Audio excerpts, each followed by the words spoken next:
Pick up a gummy bear. Hold it between two fingers.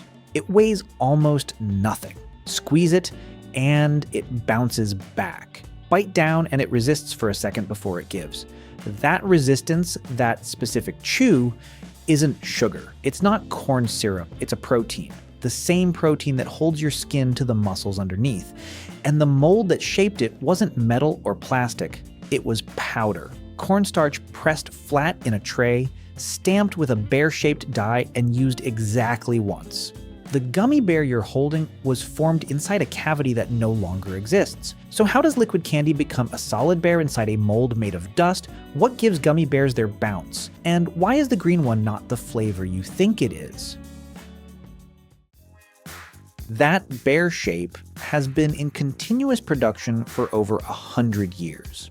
In 1920, in the city of Bonn, Germany, a 27-year-old confectioner named Hans Riegel registered a company from his kitchen. He named it after himself and his city, Hans Riegel Bonn. Haribo. His startup capital was a sack of sugar, a copper pot, a marble slab, and a brick stove. His wife Gertrude was his first employee. She delivered candy to local shops by bicycle. For 2 years, Riegel made hard candies. Then, in 1922, he tried something different, a soft, fruit-flavored candy shaped like a bear. He called it the Tanzbeer, dancing bear.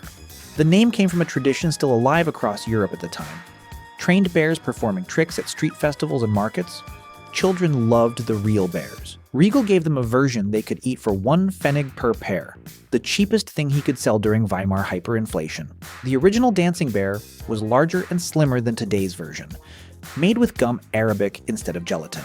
It took decades before the bear shrank into the chubby 2-centimeter shape in your hand now. In 1960, Haribo renamed them Gold Bears. By the late 2000s, the company was producing over 160 million every single day, across 15 factories, sold in more than 100 countries. From a copper pot in a kitchen to 160 million a day. Same shape, same idea. Bigger pot. Riegel's recipe has barely changed, but the scale of what happens inside the factory would be unrecognizable to the man who invented it. Everything starts with 4 ingredients: sugar, glucose syrup, water, and gelatin. They're combined in large cooking kettles and heated to around 90 degrees. The heat dissolves the solids and hydrates the gelatin. The protein strands absorb water and uncoil, ready to restructure when they cool. The result is a hot, viscous liquid with a faint sweet smell rising from the surface. At this stage, it looks more like thin honey than candy. Colors and flavors are mixed into separate batches. Each color is a different flavor. Then comes the machine that makes this process unlike any other candy production, the starch mogul. Large, shallow trays are filled with finely powdered cornstarch, packed flat and leveled smooth. A stamp board, a heavy plate fitted with hundreds of tiny bear-shaped plaster models, presses down into the starch. When it lifts, it leaves behind hundreds of perfect bear-shaped cavities. Negative space in powder, no metal mold, no silicone, just impressions and dust.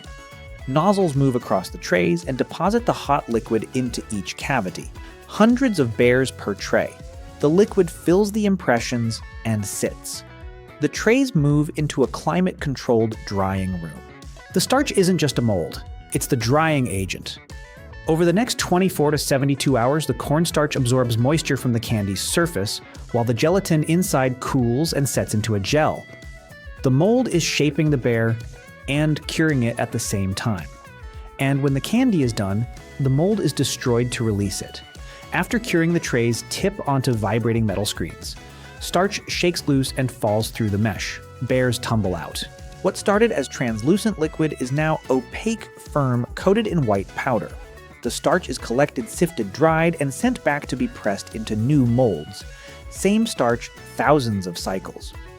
At this point, the bears are dull and slightly powdery. They go into large rotating drums where they tumble with a small amount of carnauba wax or beeswax. The wax removes remaining starch dust and coats each bear with a thin glossy shell, the sheen you see when you open a fresh bag. That coating also keeps them from sticking together in the package. Weighed, sorted, bagged, sealed. From liquid slurry to finished bear in the bag, roughly 3 to 4 days. Most of it spent sitting still in a room while starch does the work. The bounce. That's specific resistance when you bite down. That's not sugar or starch. That's gelatin, a protein from collagen. Collagen is the structural protein in animal skin bones and connective tissue. Most gummy bear gelatin comes from pig skin. The skins are boiled and the collagen breaks down into smaller molecules that dissolve in hot water. When the liquid cools, the protein strands reassemble into a triple helix, a spiral structure that traps water inside a flexible network. That network is what you feel when you chew. And it's thermo-reversible. Microwave a gummy bear for 10 seconds and it melts to liquid. Let it cool, and it resets. Nearly half of all gelatin produced on Earth goes to gummy candy. What you're chewing is restructured pig skin. In the United States, Haribo Gold Bears come in 5 flavors. Raspberry for red, orange for orange, pineapple for the colorless bear, lemon for yellow, and strawberry for green. The green gummy bear is strawberry, not lime, not green apple, not watermelon, strawberry. Most people eat a whole bag without noticing because the brain assigns flavor based on color before the tongue registers taste. Food science has shown this consistently change the color of a drink, and people report tasting a different flavor even when the formula is identical. Haribo understood this from the start. Regal applied the latest flavor science of his era not because colors needed to match, but because he knew the eyes eat first. The candy that started with a man watching bears dance at a street fair still works because it understands something about perception most people never think about. What you taste starts with what you see. Next time you eat a gummy bear, hold it up before you bite. That small 2-centimeter shape has been in continuous production for over a century. It was formed inside a mold that no longer exists, a cavity pressed into cornstarch that dissolved the moment the bear was finished. The starch that shaped it has already been recycled into the next batch. Now bite down. That specific resistance firm at first, then yielding, then slowly dissolving, is a protein network reassembling around your teeth.